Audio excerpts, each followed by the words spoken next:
ஒரு நாள் ஒரு சிஷ்யன் குரு கிட்ட சொன்னானா, குருவே, என் வாழ்க்கையில் மகிழ்ச்சியே இல்லைன்னு சொல்லி ரொம்பவும் வருத்தப்பட்டானாம்.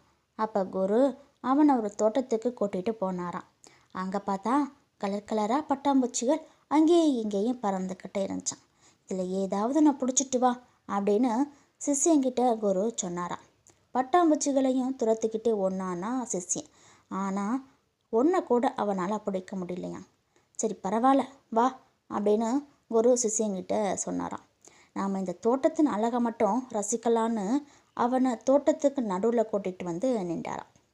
2 பேரும் அமைதியாண்டுக்கிட்டு தோட்டத்தின் அழகை மட்டும் ரசிச்சுக்கிட்டு இருந்தாங்களாம். கொஞ்ச நேரத்தில் பார்த்தா பட்டாம்பூச்சிகள் நிறைய அவங்க 2 பேரும் சுற்றி சுற்றி பறக்க ஆரம்பிச்சிச்சான்.